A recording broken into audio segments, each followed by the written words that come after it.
Pai, Senhor, irmãos e irmãs, vamos começar mais uma aula de subsídio do CAPED, a lição de número 8, que tem como título O Cristão e a Pós-Modernidade, tá?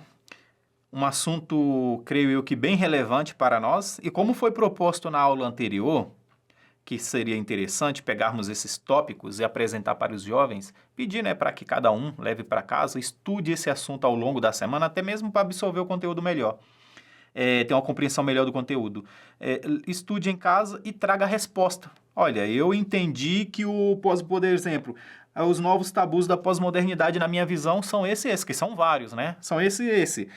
Eu entendi que o conceito de pós-modernidade é assim, assim, assim. Eu entendi que o difícil de ser cristão nessa sociedade pós-moderna é por causa disso aqui. A gente vai se surpreender, inclusive, com as respostas boas e excelentes que a gente vai ver, tá? Eu creio que tem umas respostas excelentes aí. Uma coisa que é importante, nós não subestimarmos os nossos alunos, tá, irmãos? Não subestime os alunos. Eles têm uma capacidade que nós desconhecemos muitas das vezes. E seria interessante que nós conheçamos um pouco da capacidade deles. Eu sei que os líderes de jovens, eles têm mais facilidade, sim, de conhecer como que é cada um, né? Algo que na parte de adulto nós já não temos essa liberdade, mas devido à dinâmica jovem, né, dos jovens, se dá essa liberdade, tá? Então, seria interessante essa proposta aí. Então, nós entramos já aqui no conceito de pós-modernismo, tá? Conceito de pós-modernidade. Primeiro, é importante destacar que, assim, é uma corrente, um pensamento mais filosófico. Ele funciona mais filosófico e, vamos dizer assim, é um pensamento filosófico e parte mais para áreas de humanas, né, para o entendimento antropológico. Essa é a palavra, antropológica, para a gente entender o momento que nós estamos passando. Existe pensadores que dizem o seguinte, que quando é que começou a pós-modernidade, por exemplo, tá? Quando é que ela começou a existir? Bom, se eu estou falando de pós-modernidade, é necessário eu entender que existiu a modernidade, concorda? Então, onde começou a modernidade e onde ela terminou? Para que essa pós-modernidade pudesse começar. Existem pensadores que dizem o seguinte sobre essa questão dessa transição aí. Eles falam, olha, de verdade, nunca vai existir um fim da pós-modernidade, assim como nunca vai existir o fim do modernismo. Eles falam, olha, eu acho impossível que o modernismo ele se deixe de existir e reine simplesmente a pós-modernidade. Por quê? Porque, na verdade, nós estamos vivendo uma mescla desses dois períodos, tá? Tanto da modernidade quanto da pós-modernidade. Eles se convivem, se entrelaçam, tá? E, às vezes, a gente confunde, inclusive, expressões da modernidade, a gente acaba confundindo e achando que é da pós-modernidade e, ao mesmo tempo, ao contrário também, tá? Então, é interessante a gente entender isso aí, que não precisa ter um conceito, não, o pós-modernismo começou aqui e o modernismo deixou de existir aqui, tá? Não é bem assim também não, tá? Quem trata desse assunto interessante, que está inclusive na nossa lição aqui, que é o filósofo e sociólogo o Bauman, né? Bauman vai falar sobre essa questão da pós-modernidade. E eu acho interessante que tem uma das várias entrevistas, né, do Bauman, que a gente tem muito material que é toda entrevista dele, né? E uma das entrevistas do Bauman foi perguntado para ele quando é que a pós-modernidade começou. Assim, historicamente, se fala que ela começou lá nos anos 70, tá? Por volta dos anos 76, 75. Outros jogam para 60 e assim vai. O Bauman fala que, para ele, a pós-modernidade começou nos anos 80. E aí questionou, por que tão tarde assim você acha que ela começou? Ele fala, olha, eu assisti a um programa de televisão que atingia mais de 6 milhões de telespectadores. E uma mulher, ela foi nesse programa e ela estava dando detalhes e falando detalhadamente situações constrangedoras do relacionamento íntimo dela com seu esposo. Numa rede de televisão, num programa de televisão para mais de 6 milhões de pessoas. E ela falava coisas que, inclusive, anteriormente, há um tempo atrás, as mulheres teriam vergonha de falar dentro de um confessionário para um padre. Ele fala, olha, o confessionário, uma área restrita, claro, aí Bauman vai levar para o catolicismo, né? Ele fala dentro do confessionário, uma área restrita, onde não tem câmera, não tem ninguém vendo, bem baixinho e que em sigilo garantido pelo sistema católico, tá? Daqui aquele assunto não sairia daquelas paredes do confessionário. E ela tratou desses termos, né, para 6 milhões de pessoas abertamente. Ele falou, ou seja, nós tiramos o confessionário, as paredes do confessionário e instalamos câmera nesses confessionários. E ele fala, para mim foi aí que a pós-modernidade começou. Porque até então, ele falou, nunca tinha visto ou ouvido falar, né, alguém falar, que esse tipo de assunto, uma mulher levaria até uma televisão para tratar desse tipo de assunto. Ele falou, e a partir daí, houve um certo boom, né, desses tipos de revelações. Se tornou normal as mulheres tratar desse tipo de assunto em redes públicas, né? E então Bauman fala, eu percebi a pós-modernidade a partir daí. Ou seja, a partir daquela que, na visão de Bauman, era o último símbolo, né, do que é moral, do que é ético, né, desse sistema ético e moral, que é a mulher, que sempre preservou por esse lado ético e moral, né, uma vez que o homem sempre foi visto como uma figura mais relaxada, né, as verdadeiros guardiões, vamos falar assim, historicamente, as mulheres, elas, né, têm uma certa restrição a mais para isso, tinha, né, uma certa restrição a mais para esses assuntos. Vamos falar, então, para mim, a pós-modernidade começou aí. E de lá para cá se torna comum esse tipo de assunto sendo tratado por mulheres em dentro das mídias, né? E principalmente de canais de YouTube. Ele fala, as mulheres têm canais de YouTube para tratar desses assuntos constrangedores, que hoje não é mais constrangedor. Então ele fala assim, a barreira do que era constrangedor e do que não era constrangedor foi derrubada. Então hoje em dia você não sabe o que é constrangedor e o que não é. Ele fala, na verdade, até a moral, a ética, a questão da ética, a moral se tornou constrangedor falar nessa palavra. Porque parece que você é uma pessoa antiga, de mentalidade antiga, né? Ultrapassada. Então, nós invertemos as coisas. Então, para Bauman, tá? Para esses filósofos, a pós-modernidade ela começa mais ou menos aí, tá bom? Nós entramos no período pós-moderno. E aqui, como nós destacamos na revista, sendo assim, a modernidade não é classificada somente a partir de constantes mudanças, mas também como um estilo de vida, tá? O que seria a modernidade? No caso, para eles, o conceito de modernidade, né? O que seria o modernismo? Já que a gente estava falando de pós-modernidade, tem que entender o que seria o modernismo, né?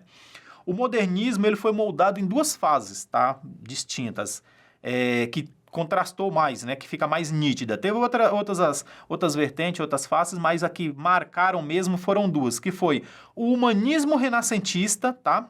Que na minha pesquisa aqui eu consegui achar, que foi o humanismo renascentista e o iluminismo, tá? Nesse período do renascentista, que se chama de renascentista, ele foi marcado principalmente pela transição entre o divino e o humano. Sabe aquela velha teoria de Nietzsche que Deus está morto e ele cria aquele Übermensch, ou seja, que muitos falam que o Übermensch seria um super-homem? Não é totalmente fora, né, da tradução literal, mas a ideia do Nietzsche não é um super-homem como nós conhecemos, a figura do super-herói. Ele fala de um homem elevado, um homem que se elevou, tá?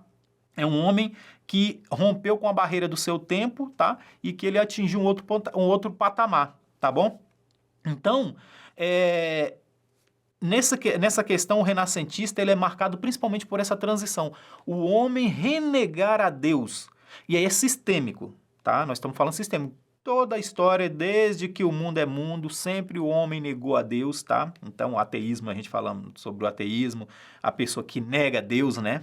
Falamos sobre lá atrás, na antiga Grécia, onde Sócrates foi inclusive, uma pena que caiu sobre a condenação dele, foi dizer que ele era um ateu, porque ele negava os deuses, né? E não era bem verdade, é claro que foi armado, né? Para quem conhece a história de Sócrates, mas você vê o conceito de ateísmo como que é. Então, o renascentismo, uma das coisas que marcou o renascentismo foi a ascensão do homem. Eu creio que o seguinte, que o Nietzsche ele não viveu para ver isso ser colocado em prática, tá?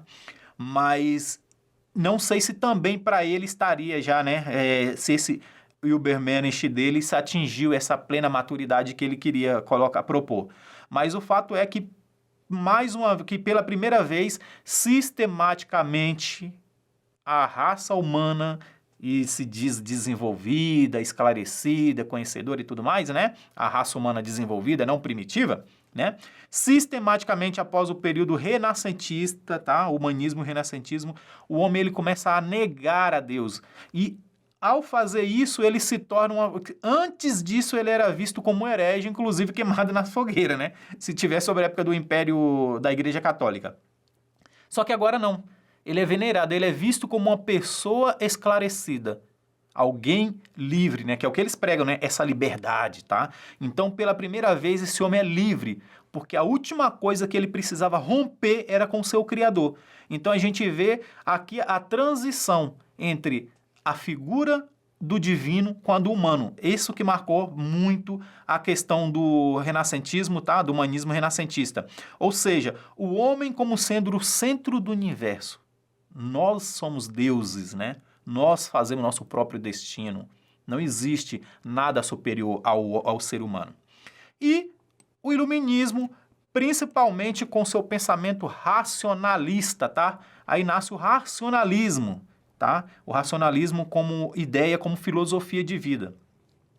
São ideias metafísicas que são substituídas pelo racional. Portanto, o metafísico, que aí Bauman também trata dessa questão, né, da metafísica, a metafísica é colocada de lado. A metafísica é o transcendente, né, aquilo que eu não posso definir, não posso tocar, ou seja, o divino, né? A metafísica trata da transcendência. Então, são ideias metafísicas substituídas pelo pensamento racional, puramente racional. Ou seja, só é verdade aquilo que eu posso provar cientificamente. Dá para provar dentro dos... E aí depois vai se desenvolver o método científico, né? Aperfeiçoar ele. Dá para provar cientificamente? Sim, então isso é uma verdade. Não dá para provar. Então, isso não é verdade. Ou seja, a relativização do que é a verdade, do absolutismo. Não existe absolutismo, tá bom?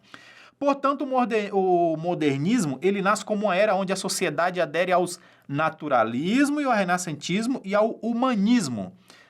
É a chamada era das metanarrativas. Hoje em dia se usa tanto essa palavra e, sinceramente, com todo respeito, mas a grande maioria não faz nem ideia do que significa essa palavra. Mas é bonito e gosta de falar, né? Mas é a era das metanarrativas, tá bom? É a era das metanarrativas. Então, nós saímos do modernismo e entramos no chamado período pós-moderno. Portanto, essa transição entre o modernismo para o pós-modernismo, ele é marcado pelo o homem como centro de todas as coisas, a negação do transcendente, do divino, da metafísica, tá? E colocar o homem no pedestal, no lugar de Deus. E o pensamento 100% humanista e racional, né? Portanto, só é verdade aquilo que a ciência pode provar. Dentro desse conceito de pós-modernidade, nós temos 5 características, tá? Que eu achei muito interessante. Tem outras, mas essas 5 características é bem interessantes. Todas elas negacionistas. Todas 5 negacionistas. A primeira é a rejeição da verdade absoluta, tá? O que é verdade? Né? Fazer igual César com Jesus, né? E o que é verdade? Tá? Então, é a verdade absoluta. A negação da verdade absoluta. Tudo é relativo. Não existe uma verdade absoluta.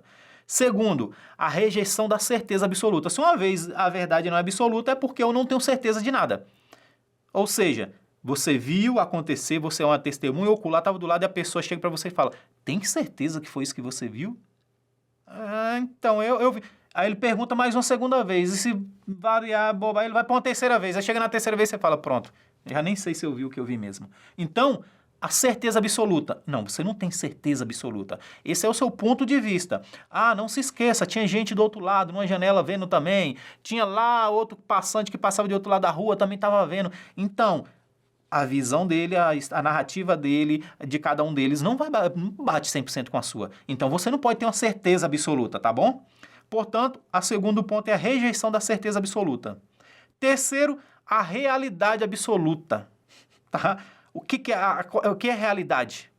E aí a gente vê aqui, por exemplo, um jogo com essa questão de realidade, anteriormente bem conhecido, um livro do Jorge Borges, né, do escritor argentino, que é sobre espelhos, né, ele conta como ele ficou cego. É interessante para você entender essa questão da realidade absoluta. E Jorge Borges lá atrás, olha para ver, lá nos anos 80, eu li esse livro no início dos anos 90, acho que foi um dos primeiros livros que eu li. E ele já tratava do que era realidade. Ele fala, realidade é relativa. E é uma coisa muito interessante, a Clarice Lispector depois vai fazer um compilado, né, sobre essa questão do mundo na visão de Jorge Luiz Borges, visão, uma vez que ele ficou cego, né, mas ele vai falar sobre esse processo de cegueira dele e é um grande filósofo argentino que trata dessa questão da realidade absoluta, tá? Então, eu rejeito a realidade absoluta.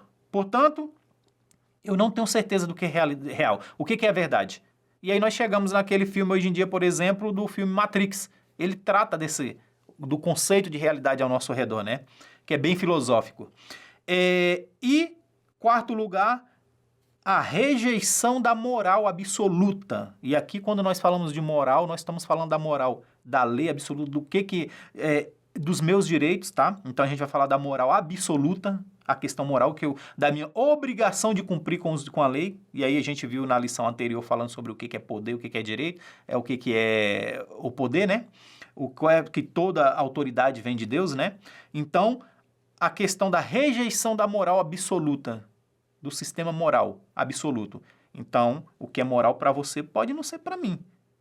E isso, quando as pessoas falam disso, é daquelas correntes que não leva para o lado que o direito leva, né? Que para o direito a moral é aquilo que está escrito, que a lei determina. Portanto, quem determina o comportamento moral do cidadão é a lei, tá? Então, o comportamento moral é regido pelas leis. Mas as pessoas, às vezes, não conhecem o termo moral e eles acabam usando levianamente, tá? Mas é a rejeição da moral absoluta. E, por fim, o tópico 5 é a rejeição das universais, as leis universais, tá? Então, rejeita-se essas questões das leis universais. Portanto, esses 5 tipos de características negacionistas, quando nós estudamos a pós-modernidade, 5 conceitos aqui que a gente pode olhar. Negação da verdade absoluta, negação da certeza absoluta, negação da realidade absoluta, rejeição da moral absoluta e rejeição das universais, tá? Das universais. E aí cai, inclusive, dentro da igreja, né? As leis universais. É Deus que determina. Não é bem assim. Qual Deus que você está falando? O seu ou o meu, né? Aí vem por isso. Nomes conhecidos desse período, tudo dentro da filosofia, tá? Como eu falo, eu sei que dentro da nossa área pentecostais, a filosofia ela é vista, inclusive demonizada, né? A filosofia, e eu acho um grande erro. Isso aqui é opinião pessoal, tá? Eu acho um grande erro, porque nós precisamos conhecer o mundo ao nosso redor. Então, não basta eu falar, Nietzsche pensava assim, e vai falar bem assim, qual foi o livro de Nietzsche que você leu? Nunca li um livro de Nietzsche. Como que é o seu pensamento de Nietzsche se eu nunca li nada de Nietzsche? Ou se eu nunca li nada de outros filósofos que fala de Nietzsche, né? Mas, enfim, nomes conhecidos desse tipo, irmãos. O próprio Nietzsche, tá? O próprio Nietzsche, Jacques Derrida, o Michel Foucault, o francês Michel Foucault, Thomas Kuhn, que nós tratamos na lição anterior, lá atrás, sobre ética e moral. Esses aqui estão todos na nossa lição sobre ética e moral. O Thomas Kuhn, Martin Heidegger, tá? O Martin Heidegger, um nome muito famoso dentro da teologia, inclusive. Jean-François Lyotard, francês, tá? E, por último, Ludwig Wittgenstein, tá? O Ludwig Wittgenstein, ele é um dos grandes nomes, creio eu, que dentro desses aqui, o maior de todos inclusive com questões da teologia, porque acabou entrando na teologia, seja justamente o Ludwig Wittgenstein, tá? Se você for estudar sobre cosmovisão, com certeza você já ouviu falar nesse cidadão, tá? Uma observação importante aqui, tá, irmãos, para nós entender, que não tem, né, como foi dito, uma definição do quando começou e quando terminou a modernidade e quando começou a pós-modernidade propriamente dita. Eu concordo com a visão, né, com outra corrente que estuda essa questão e que não tem como dizer quando termina um e começa outro, porque ela está entrelaçado. Nós temos símbolos e influência do modernismo até hoje. E sempre vai ter. Esses símbolos, essas influências, são todos secularizados, é óbvio, então elas não vão deixar de existir, tá? Então é uma coisa bem complexa. São filosofias que sobrepõem umas a outras, né? Então talvez por isso nunca vai ter fim. E como ilustrar isso de uma forma mais simples? Vejamos, em determinada situação, eu acredito que exista uma verdade absoluta, tá bom? Em determinada situação eu falo, não, a verdade absoluta existe sim. É isso e pronto, é inegável. Em outros momentos, eu falo, então, mas aí depende, né? A mesma coisa, o mesmo cenário, os mesmos atores, e eu olho por outro lado e falo assim, então, aí depende, né? Depende da sua visão, tá? Então, na verdade, a pós-modernidade ela foi marcada muito pela relativização da verdade. Ou seja, do egocentrismo e do egoísmo e é correto aquilo que eu acho que seja correto, tá? Então, a gente vê aqui a relativização da verdade. A relativização da verdade, ela marcou muito esse período da pós-modernidade, né? Uma vez que não existe uma verdade absoluta, tá? E aí, nós chegamos aqui, jogando para dentro do nosso quintal, vamos dizer assim, né? Infelizmente, e, lamentavelmente, parece que as igrejas, quando eu digo as nossas igrejas, eu estou falando do sistema cristão como um todo, tá? Evangélico cristão como um todo, ela foi, inegavelmente, ela foi afetada pela pós-modernidade, isso é fato.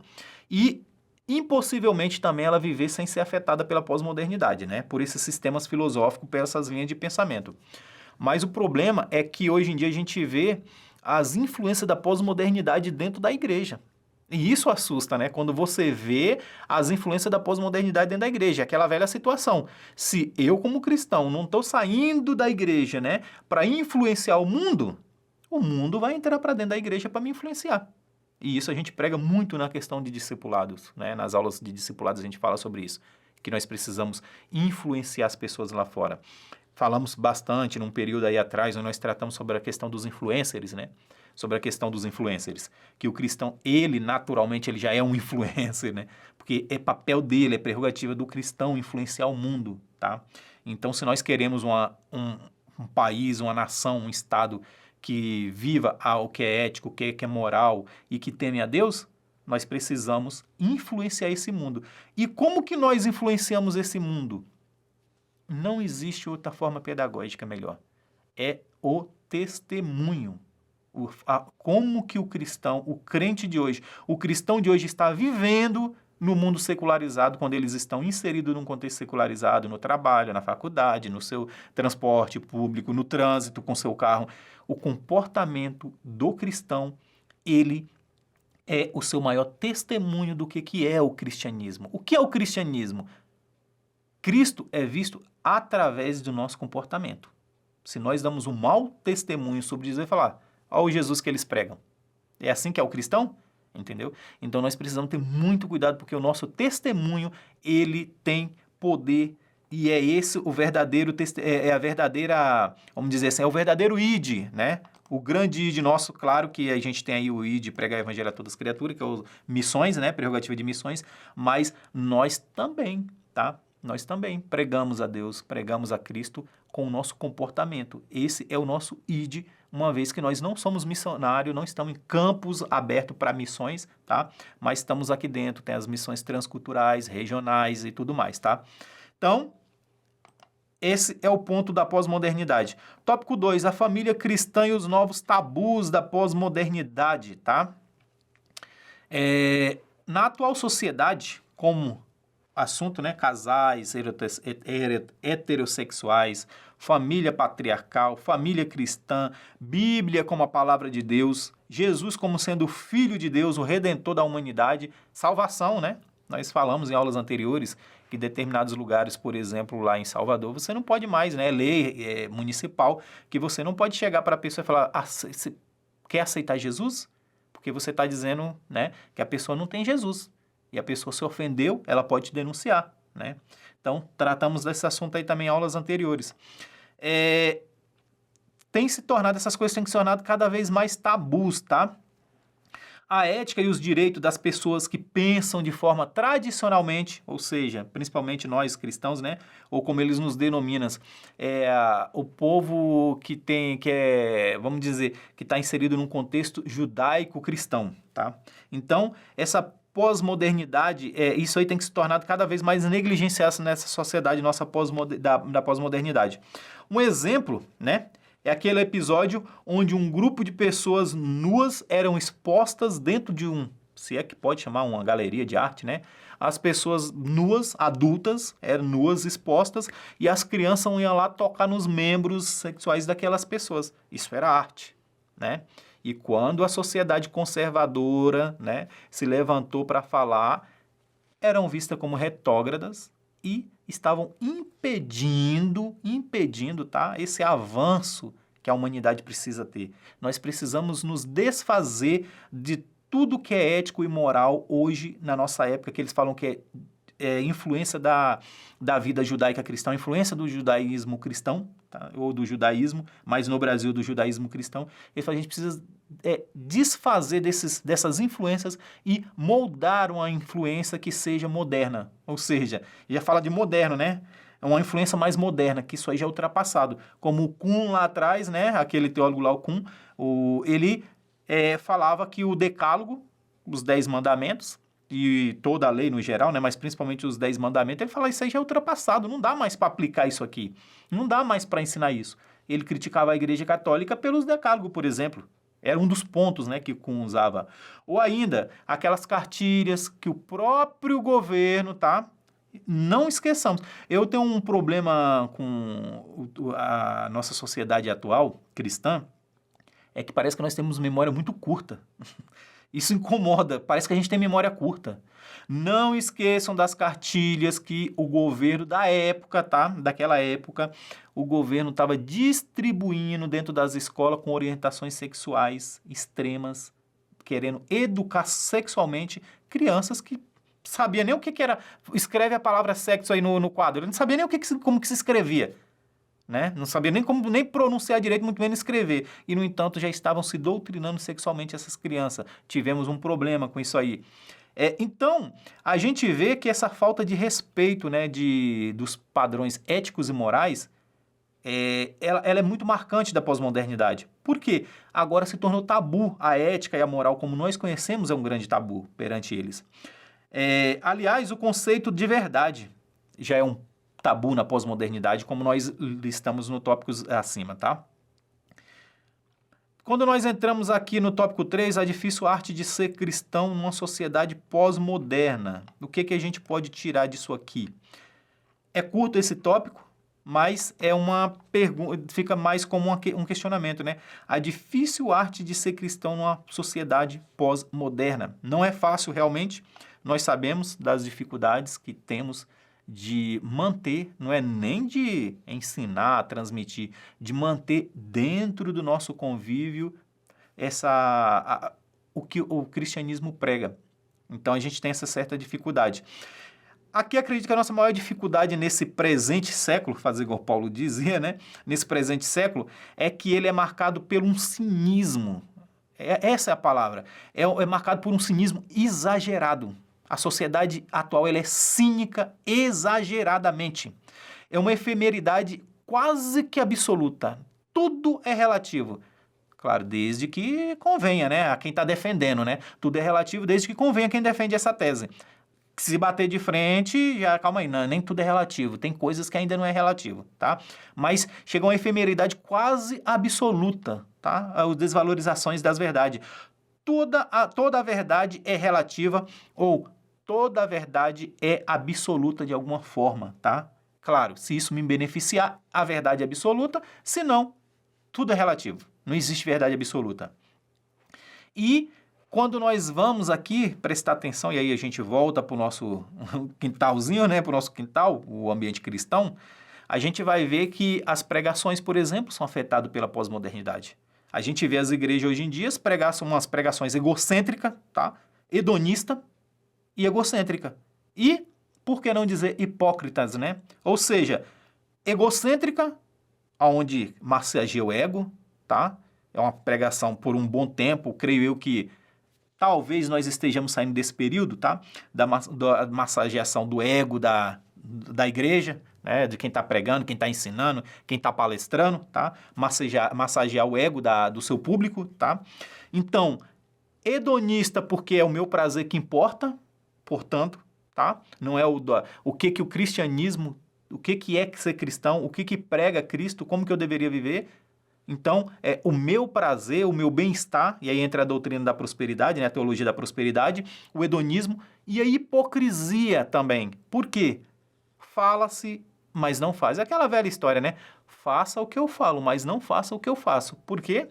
Porque você não tem poder com o meu tempo para fazer o que eu tenho, então faça o que eu falo, mas não faça o que eu faço, né?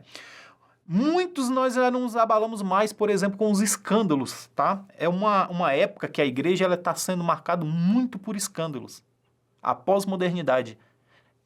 A igreja cristã como um todo, evangélica cristã, ela está sendo marcada por épocas de escândalos. Escândalos. E aí, quando a gente olha para essa questão, o escândalo de hoje já não serve para amanhã, né? Passou, já foi. Então nós temos uma memória muito curta, muito volátil nessa questão, tá?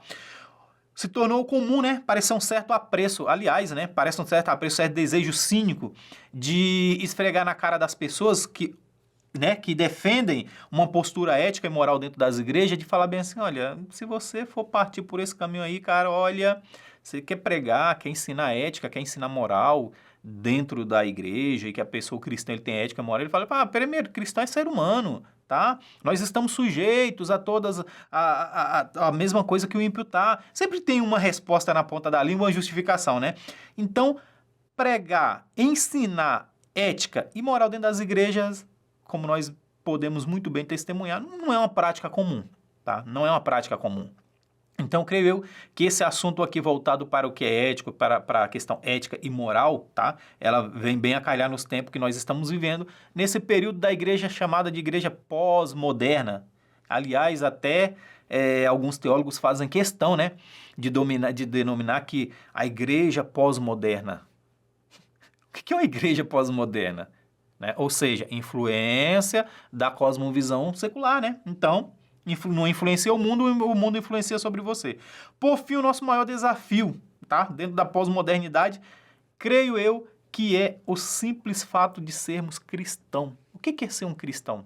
Tivemos umas lições atrás, muito boa mesmo, muito boa, excelente, uma das melhores, sobre a questão do discipulado, né? Que nós ensinamos o que é discipulado. Primeiro, Paulo vai falar, sejam meus imitadores, como eu sou de Cristo, então nós devemos imitar a Cristo, e por isso que o cristão é chamado de um pequeno Cristo, né? Isso que significa o cristão, um pequeno Cristo, né? E aqui não é por vaidade, não é querendo se colocar, comparar com Jesus não, tá? É mais uma questão de como é colocado. O cristão é um pequeno Cristo, portanto, aquele que imita a Cristo. Hoje em dia, na pós-modernidade, está sendo difícil viver uma vida cristã no seu sentido mais amplo e restrito, tá? Então, nós entramos no tópico 4 para fazer uma análise sobre Timóteo. Capítulo 2, a segunda carta de Timóteo, capítulo 3, versículos 4 e 5, tá bom? Portanto, quando nós entramos aqui na carta de Timóteo, que está lá na leitura oficial, a gente vai ver alguns tipos de pessoas, alguns sinais. Eu gosto de Timóteo, que Timóteo ele fala, de Paulo trata de sinais, assim como Jesus, né? Jesus lá em Mateus 20, 24, ele vai falar como que deveríamos viver nossas vidas, o cristão, para o futuro lá, e ele falando para nós, né? Então, Jesus vai falar como seria o fim dos tempos. É uma parte da escatologia dentro de Mateus, o capítulo 24, e Jesus vai falar sobre sinais que nós precisaríamos estar atentos. Sinais no céu, sinais na terra, sinais no mar, sinais no meio social. Tudo que a gente vê dentro do livro de Mateus, daquela parte escatológica dentro de Mateus, são sinais do que aconteceria nos fins dos tempos. São sinais. Portanto, João, o livro de João em si, é um livro que prega muitos sinais. Muito. Tudo para João tem um sinal. Olha, isso vai acontecer, o sinal é isso. Olha, isso é assim, e o sinal é isso. Então, João trabalha muito com sinais, tá? É uma das coisas que João trabalha. E Paulo também, ele trabalha muito com sinais. E quando ele vai escrever para Timóteo aqui para falar dos últimos tempos, como seriam as pessoas, ele vai falar dos sinais. Ele vai dar uma lista de coisas que aconteceriam. Ele fala, olha, Timóteo, é assim que seriam as pessoas no fim dos tempos. E Paulo falando lá atrás, né, que é assim que seria, e ele vai apelar para que para que Timóteo pregue a palavra, ele fala, olha, não se apegue a isso, só estou te falando para você se orientar. Portanto, isso aqui é orientação para você se situar no momento que você está vivendo. Não é para você se preocupar e pegar cada um sinal desse e trabalhar em cima dele, não. Ele fala, isso aqui é para você identificar em que tempo você está vivendo. Qual é o período que nós estamos passando? Paulo dá os sinais ali, né? Para o crente entender. E ele faz um alerta sobre o verdadeiro instrumento por trás dessas cortinas de ilusão denominada mundo, tá? Ele vai falar de um discurso intelectualizado marcado por metanarrativas, irmãos. Vai lá para o capítulo 2, capítulo 4 da segunda carta de Timóteo, versículo 3 e 4, e você vai ver. Para Paulo, o grande sinal que mostraria aquele período, daquele de perfil de seres humanos, e ali Paulo, eu sou daqueles que defendem que Paulo não escrevia para o mundo, para identificar o mundo. Paulo está falando como que os crentes viveriam nos últimos tempos, tá? Isso aqui é teoria minha. Portanto, Paulo vai falar, olha, é assim que eles vão ser, é assim que as pessoas vão ser. Que se você for pegar aquilo que Paulo está falando, secularmente falando, já era daquele jeito, antes e depois de Paulo. Antes de Paulo já era daquele jeito. Você vai identificar que tudo aquilo ali está inserido no contexto secularizado, já era. Então, Paulo não está falando que era o secular que seria assim, porque ele já era, tá?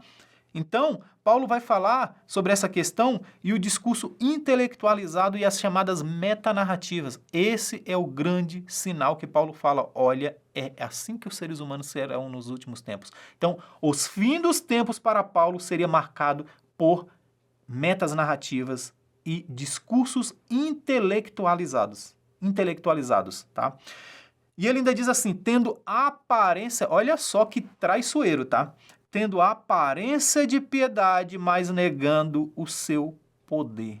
Ele fala, olha, eles têm aparência, esse discurso intelectualizado, essas metanarrativas deles, parece que ele está preocupado com a sociedade, com defender o órfão, com defender a viúva, com defender o marginalizado, a pessoa que está quando a gente fala marginalizado, à margem da sociedade, tá? Não o criminoso. O marginalizado. Então, parece que é isso aí que ele está defendendo, né? Fala, poxa, é uma pessoa piedosa, tem um coração bom essa pessoa. Ele está defendendo coisas boas, inclusive. Então, poxa, é uma pessoa de coração bom, tá vendo? Olha, Paulo fala, então, tendo aparência de piedade. Ele só tem aparência. Que é aquele velho discurso que eu gosto sempre de lembrar do jornal aí, de um canal aí que eu não vou citar o nome dele, tá? Mas é bem tendencioso. Temos vários, né? Mas enfim, onde estava se tratando da questão ética e moral. Inclusive, o assunto era um escândalo sexual aí dentro de uma agência bancária, tá? E a apresentadora oficial do programa vira para o seu convidado e fala bem assim, então, o importante não é ser ético, o importante é parecer ser ético. E as pessoas esquecem disso. A questão não precisa... Você não precisa ser ético, você precisa parecer que é ético. Por quê? Se você é ético, mas as pessoas não entendem, você não aparece isso, as pessoas não vão achar que você é ético. Ah, mas se você não é ético, mas se você parece que é ético, você transmite confiabilidade, as pessoas confiam em você. Então, ela fala, para mim, o mais importante não é ser, mas sim pelo parecer. Você precisa parecer ético.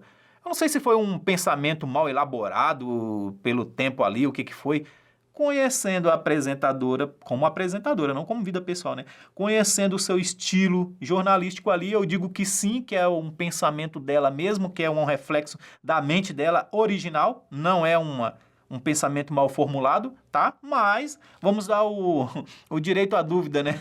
Vamos dar o direito à dúvida para ela. Mas o fato é que é uma sociedade que diz que você precisa parecer. E Paulo vai falar, olha, tendo aparência de piedade, mas negando o seu poder. E como que ele nega o seu poder? Nas suas ações, nas suas atitudes. Suas ações, suas atitudes mostram que essa pessoa não é piedosa. Ela nunca foi piedosa. Mais uma vez, o testemunho, né, do que nós somos testemunho, nós damos testemunho através do nosso jeito de ser. O maior testemunho que nós damos é o nosso jeito de ser no meio da sociedade, tá? Então, ele fala bem assim, afaste também deste. Se você for pegar, eu gosto das traduções é interessante, eu gosto das traduções que diz assim, né? Por exemplo, a Almeida Revista Corrigida fala, fuja desse. Ele não fala afaste, que afaste dá uma impressão de tipo, 2 passos atrás eu afastei. Ele fala não, fuja, tá dizendo, vai para bem longe dessa pessoa. Não se relacione com esse tipo de gente. Não se relacione com esse tipo de gente, tá? Então, esse é o sentido que Paulo queria dizer. Então, quando eu vejo na NVI aqui fala afaste-se desse, ele tira o peso da palavra, tá? Então, é mais a questão de tradução mesmo, tá? Então, ele fala afaste-se desse, fuja deste, vai para bem longe desse tipo de pessoas que acha que parecer é que é importante e não ser. E aqui uma observação que nós podemos fazer, por exemplo, irmãos, me permita fazer essa consideração última aqui nesse tema, tá? É que nós estamos, por exemplo, hoje vivendo uma séria crise de referência eclesiástica. Observa o cenário eclesiástico nosso hoje. Nós estamos vivendo uma séria crise de falta de referência. Eu, que sou mais velho, os irmãos que são mais velhos, nós temos nossas referências eclesiásticas. Pastores que fizeram parte da nossa vida e tudo mais. Aí a questão é que hoje em dia, os jovens de hoje, quem são suas referências? Tá aí um assunto que é interessante para se tratar dentro dessa escola bíblica dominical, essa oportunidade, de perguntar, dentro do cristianismo, dentro da igreja, tá? Nós estamos falando no ambiente eclesiástico, como uma grande referência para você, uma referência de verdade, não fica puxando na mente, fulano, sem ser de verdade. Não, você tem, primeiro se você tem, quem é sua referência? Nós precisamos de referências, boas referências, né? Nós precisamos de referências. E a gente, infelizmente, nós estamos vivendo uma crise de falta de referências. Essa que é a verdade. Então, se pudesse marcar dentro da igreja qual é vamos dizer assim, na opinião minha, Elias, tá? Na minha opinião, o que marca a pós-modernidade dentro da igreja? Qual é a maior dificuldade da igreja hoje? Na pós-modernidade, eu diria, referência. Nós não estamos construindo referências para o futuro. Não estamos construindo referências. Pergunta para os jovens dentro da escola bíblica dominical. Qual é a sua referência? Quem é a pessoa que você admira? Lá atrás eu admiro até hoje, né? Mas eu tenho meus heróis. Minha mãe, não fui criado com meu pai, então minha mãe é uma grande mulher. Se me perguntar qual é a maior mulher da história, eu peço até perdão, se for possível, para Maria, mãe de Jesus. Eu falo, Maria, me desculpa, mas a grande mulher da história foi minha mãe. Eu tenho uma referência feminina, minha mãe. Tem outras referências também aí, tanto dentro da teologia, dentro da tecnologia, da ciência, do mundo da literatura. Tenho sim boas referências, né? Mas, irmão, futuramente, quem serão as referências desses jovens? Essa geração aí, que nós sempre falamos de geração. Qual vai ser a referência da geração alfa, se é que assim vai continuar sendo chamado, né? Que são os menorzinhos. A geração alfa. Qual é a referência deles? Qual é a referência da geração Z atual? Pai, mãe, tios, pastores, líderes de ministérios. Qual é a referência eclesiástica dentro da igreja, por exemplo? Qual é a referência que nós temos? Então, para mim, na minha opinião, tá? Isso aqui é uma opinião pessoal, o nosso maior desafio da pós-modernidade como igreja é criar referência. Nós não estamos criando referências. Infelizmente, tá? Isso aí é uma opinião minha. E por quê? Por exemplo, quando eu vou aqui para a carta de Tito. Eu gosto da carta de Tito. A carta de Tito, Paulo vai falar o tipo de gente que vira referência. Olha, ô Timóteo, você quer criar referência para a geração que vai vir, Timóteo? Timóteo não, desculpa, Tito. Ele vai falar, olha, que os presbíteros sejam assim. Aí ele começa com a figura maior. A figura maior dentro de uma igreja é um presbítero, tá? Olha, que os diáconos sejam assim. As mulheres, e sobra para todo mundo na carta de Tito, é fantástico, não é só para ele não. As mulheres, tá? Que as irmãs mais velhas, elas sejam assim. Que os jovens se comportem de tal maneira. Então, para Paulo, nós estamos criando referência. E se nós estamos criando referências, nós precisamos nos preocupar com que tipo de referência nós estamos criando. Então ele fala, olha, então o comportamento do presbíteros, do diácono, das irmãs mais velhas, das irmãs mais novas, sobrou para todo mundo, dos jovens, Só faltou falar das crianças, né? Só faltou ter a palavra, e as crianças seja assim. Então, Paulo vai falar para Tito, fala, olha, vocês criam referência. Essa igreja aqui, ô Tito, ela vai virar referência para outras. As gerações que vão vir após essa geração aqui, precisa ter uma referência dentro dessa igreja. É no nosso meio que eles precisam ter referência. Hoje em dia, a referência do jovem é um cientista, que de repente a grande maioria é contra a teoria da teoria da evolução, não é contra o criacionismo, não é a favor do criacionismo. Pessoas ateus, tá? Pessoas ateias, ateus e ateias, portanto, voltado para o secularizado 100%, e que a gente vê, inclusive, dentro das igrejas, muitos jovens têm essas pessoas como grande referência. Ah, fala uma grande referência para você hoje aqui. Ah, é fulano. Então, irmãos, na minha opinião, o grande desafio, nós tivemos até uma conferência um certo tempo aí atrás, né, sobre essa questão aí da pós-modernidade da igreja. Na minha opinião, o grande desafio da igreja no período da pós-modernidade é criar referências eclesiásticas boas. Por quê? O mundo, ele trabalha para destruir tudo que é símbolo. Nós vivemos uma crise dos símbolos. A sociedade pós-moderna, ela se alimenta de destruir símbolos. Todo que é símbolo que foi construído até aqui, a sociedade pós-moderna quer destruir para construir seu próprio símbolo, tá? Então nós negamos o que é ético, o que é moral. Nós negamos os símbolos que nos trouxe até aqui e eles querem destruir os símbolos antigos, que eles falam que são ultrapassados, e trazer um novo símbolo. Eu gosto de olhar nos detalhes, por exemplo, que hoje em dia o cinema, por exemplo, quando a gente olha para o cinema, antes nós vivemos a era dos super-heróis. Hoje em dia não são mais super-heróis que fazem sucesso. Hoje em dia quem faz sucesso é o anti-herói. Essa é a grande figura do momento. O anti-herói. A bruxa se tornou mal, que era malvada, se tornou boa. A fada que era boa se tornou má. A princesa que era a vítima se tornou a grande vilã. Então, nós estamos destruindo símbolos e reconstruindo conforme a imagem e semelhança do presente século. Portanto, referências. Porque o mundo secularizado, ele está destruindo os símbolos que foram construídos até aqui, e presta atenção nos símbolos. Quando você vai, por exemplo, para a história das princesas, tem um símbolo de moral, de ética dentro dessas histórias. Hoje em dia, você pega, por exemplo, o grande símbolo para as meninas era o filme da Barbie. A Barbie é um grande símbolo feminino. Minha filha assistiu todos os filmes da Barbie, tinha todas as Barbie, colecionava a Barbie. Pegaram esse símbolo e transformou num símbolo feminista, de luta ideológica. Então, o período pós-moderno está sendo marcado pela destruição de símbolos, de referências, para construir uma nova referência, novos símbolos. E a carta de Tito, Paulo vai falar, olha, é assim que deve ser. Aí a pergunta é assim que nós estamos fazendo hoje dentro das igrejas? É assim que é escolhido os pastores? É assim que é escolhido os presbíteros, diáconos, professores de escola bíblica dominical? Olha, uma coisa muito importante, que creio eu que é uma das mais importantes dentro da igreja, é a escola bíblica dominical. Eu gosto da área de ensino, sou da área de ensino, então eu gosto dessa questão aí. Escola bíblica dominical. O professor o pastor que me escolheu, será que ele fez uma boa escolha? Pautado em que ele foi escolher o irmão Elias para ser pastor, para ser professor de escola bíblica dominical? A área que vai doutrinar, que vai ensinar a igreja, que vai colocar os preceitos do ministério, né? A visão do ministério para frente, que vai manter, zelar por essa visão. O irmão Elias, ele está preparado para isso? Ele tem isso dentro dele? Será que na hora que foi me escolher, pensou-se nisso? Então essa é a questão. Aplica Tito. Quando for escolher pessoas que vão ser referências, vai para a Bíblia. Então, nós estamos precisando urgentemente criar referências.